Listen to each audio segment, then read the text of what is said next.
Hello everyone, and welcome to this discussion of Cantos 19, 20, and 21. I feel like standing up. Do you feel like standing up? I feel like standing, moving my legs a little, especially since Dante is going to be leaning over in this canto, and the shades whom we meet are going to be tightly enclosed in a claustrophobic space, to say the least.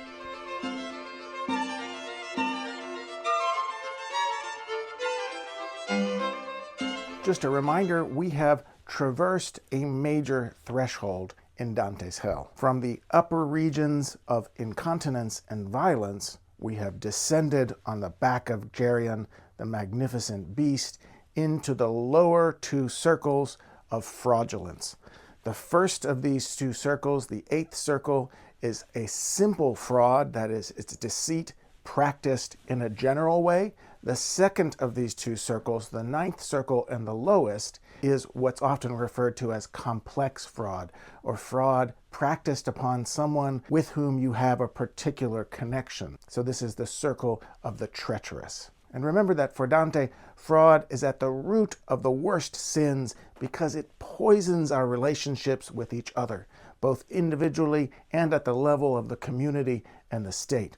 Once we have lied to one another, once we have been lied to, it's incredibly difficult to reestablish trust. Fraud corrupts relationships from within and likewise brings about the ruin of entire communities, cities, and states from without. In Canto 19, we're going to meet the Simonists. Simony in medieval terms was considered the buying and selling of church offices.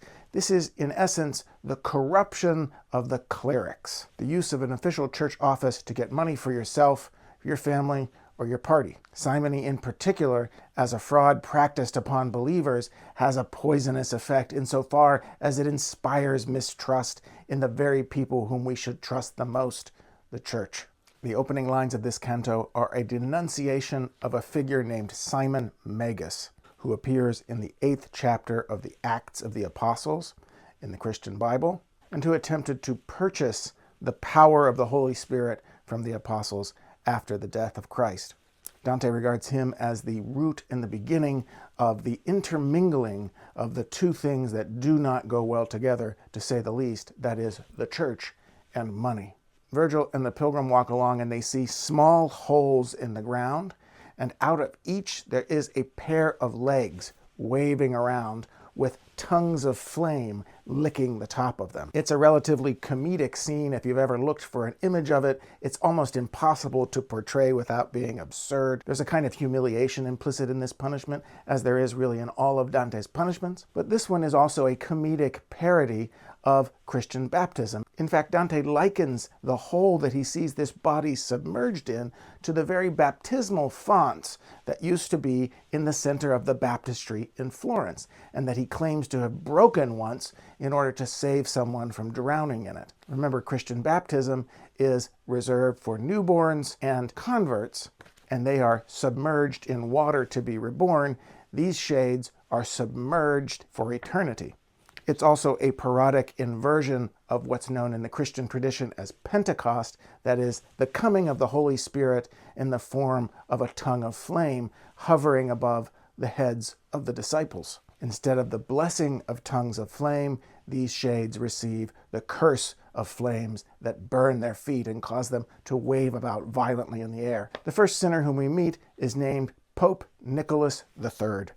That's right, it's a pope. He's in hell. There are lots of them. He's got an interesting story, but the moment that I want to focus on is his very first words to Dante, in which he mistakes Dante for someone who is to come next. Calling out from his place upside down within the hole, he says, "O Boniface, are you already here? The book has lied to me by several years." The book to which he refers is the book of the future, the book of prophecy, in which, as we've discussed, sinners can see what is to come. Nicholas suggests, by the way, that when the next one comes, he will push the previous one, that is Nicholas himself, down further into the holes. So we are given to understand that there is an entire line of popes stretching all the way back, in fact, to Simon Magus there in that single hole. Boniface, as you've probably guessed, is Boniface VIII, the pope who was in power at the time that Dante was exiled in the year 1300. The pope who sided with the Black Guelphs, who sponsored the violent coup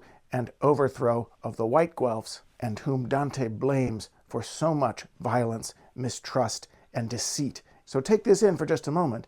In the year 1300, when Dante is traversing the afterlife within the fiction of the poem, Pope Boniface is still alive.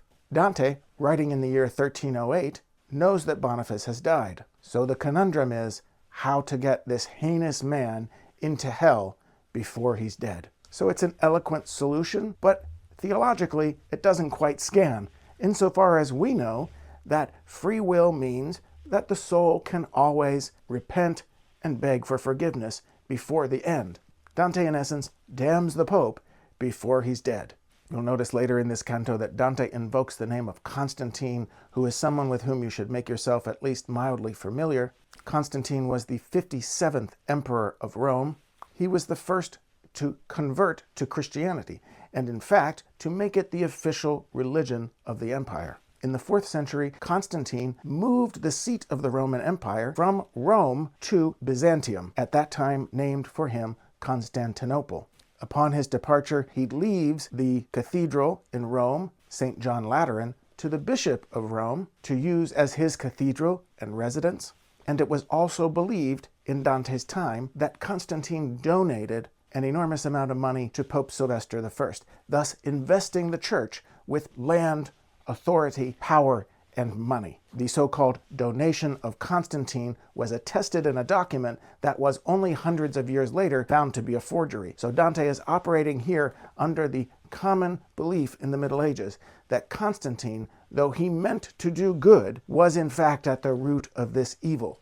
In the next few cantos, we meet the secular equivalent of the Simonists, the Barrators. Barratry is an odd word. It means basically the buying and selling of government offices. That is, the use of government and political office and power for one's own personal profit. Barratry was, in fact, the official crime for which Dante was indicted, exiled, and sentenced to death if he were to return to Florence. We also know that barratry was, in general, a crime that the victors of each successive battle liked to label their opponents with. The sinners here, the Barrators, are immersed in boiling tar. Dante calls it pitch. Winged devils circle around them with pitchforks and force them back underneath the tar. It's an altogether absurd scene, and it is the closest that Dante comes to embracing and portraying a very conventional and popular view of the Inferno. These devils speak in a low,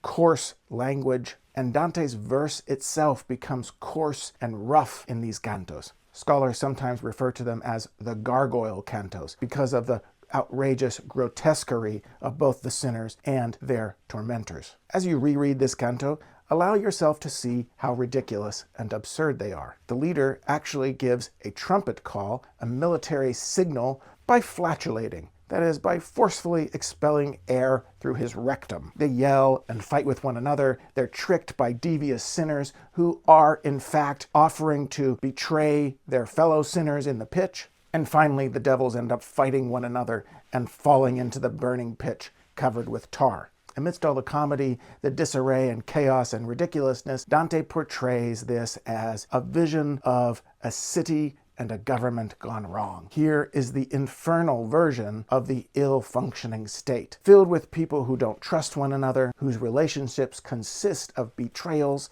and counter-betrayals, who are, in the end, comedically incompetent, and who end up in the muck of the boiling tar together. Equally important for me here, though, is that these devils manage to mislead Virgil. They tell him that there's a crossing where there isn't one. And Virgil only learns about this later, when he and the pilgrim arrive at where the crossing should be, and a shade there tells him, no, they lied to you. Didn't you know the devil lies? The pilgrim, on the other hand, is cautious about these devils. He's worried about them. He doesn't want them anywhere close by. He is, in fact, more reasonable than Virgil when it comes to his distrust of these particularly Christian guardians of the Inferno. And when Virgil learns about his failure, Dante the Pilgrim recognizes on his face the shame at his own inability to guide them correctly. It's another wonderful moment in which the poet makes it possible for us to identify